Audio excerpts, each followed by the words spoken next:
p.m. in Kitsap County, Thursday, February 23rd. Want to let you know that the severe weather shelters are open this evening.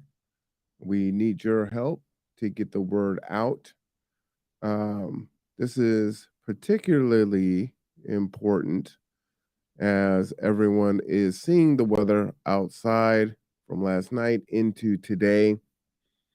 It is currently 34 degrees in Kitsap County. It is tremendously cold.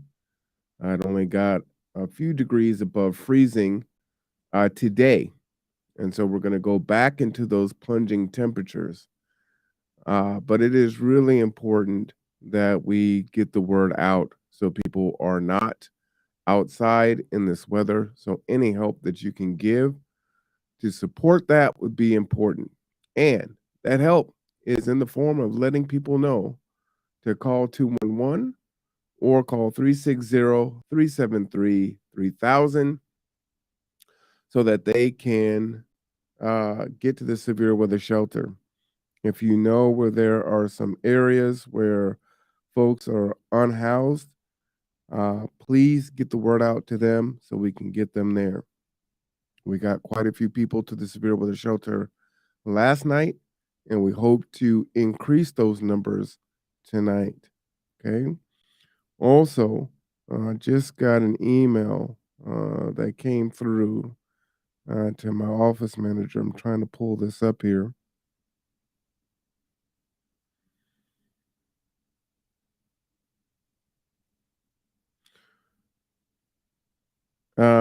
We need definitely volunteers in Silverdale.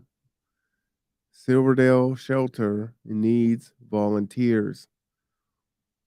Okay, the shelter cannot open. This is not a paid endeavor. And so the severe weather shelters open on the charity of these churches and people that are willing to staff the locations, right? So these organizations that are just opening up their doors, but they don't always have the volunteers to staff it, right?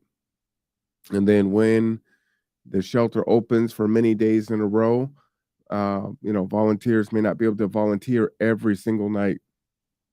So we need to increase the pool of volunteers so we can ensure that the shelter is open in times like this.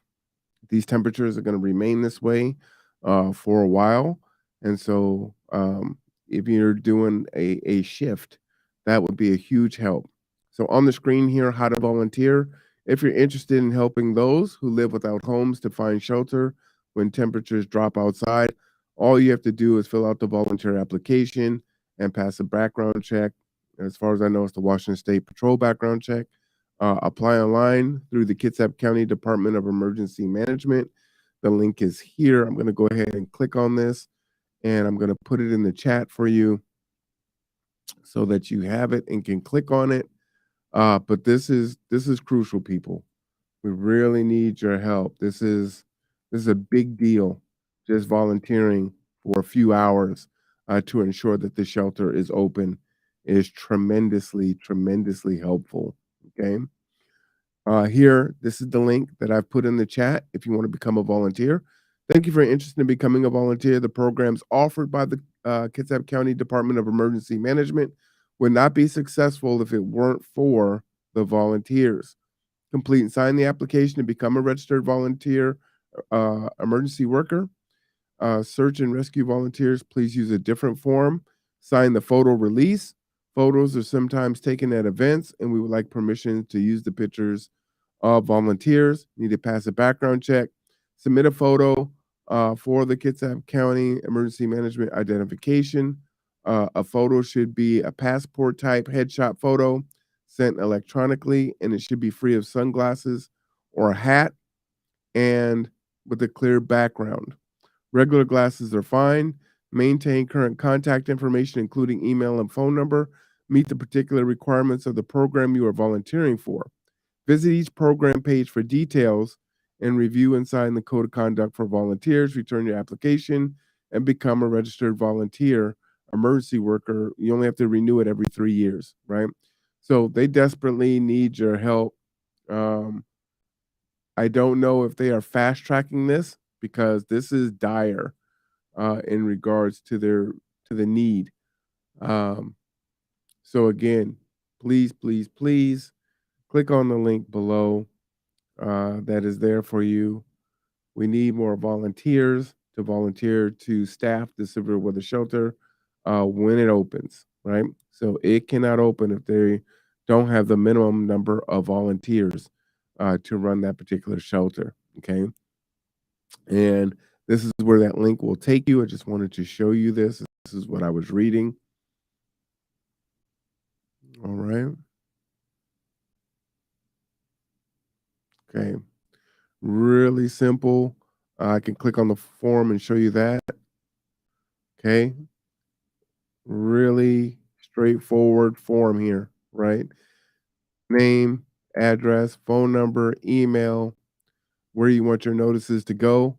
So, and this is important because basically what happens is they look at the weather conditions and they have to make a decision on whether or not they're going to open the shelter. Once they do, then they have a short, and I mean a short amount of time to find out if they can get the number of volunteers necessary to open the shelter.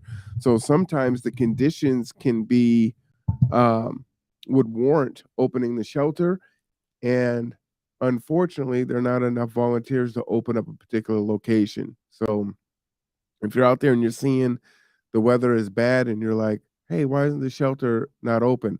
That's likely the reason why, okay? Uh, any kind of certifications that you have, search and rescue, shelter volunteer, circle all that you're interested in. Like I said, there's a big need in Silverdale right now, but there are 4 different locations here.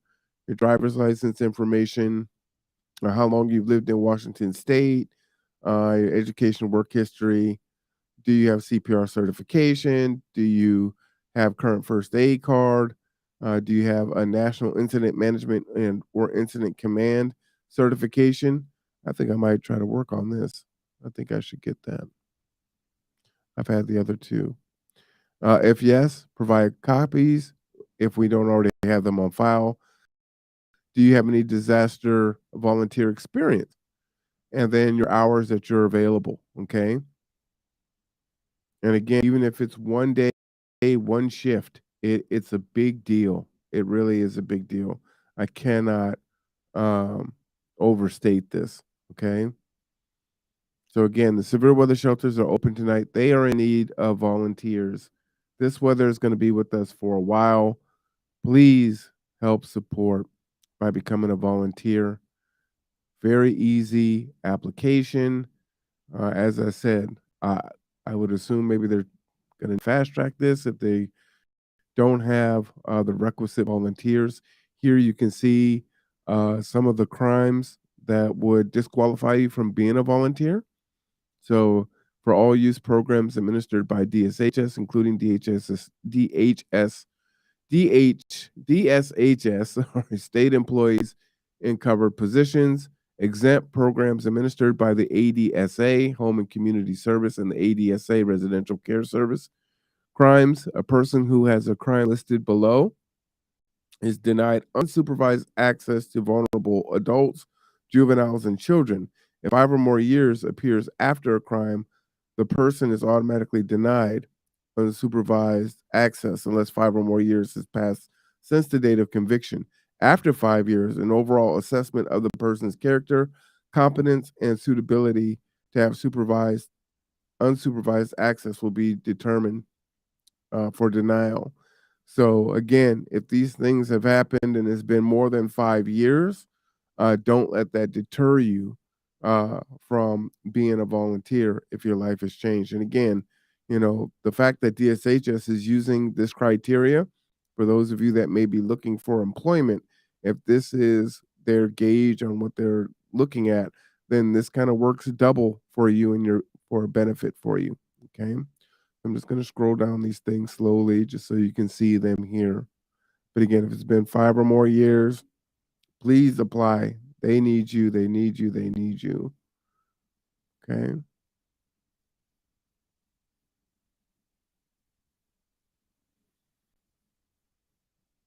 All right. And so with that, I just wanted to jump on really quick and let you know the severe weather shelter was open tonight. Please share this out to folks, and we will keep you posted. I'm R1 Cameron. This is the Conduit. Take care of yourself and each other. Bye bye.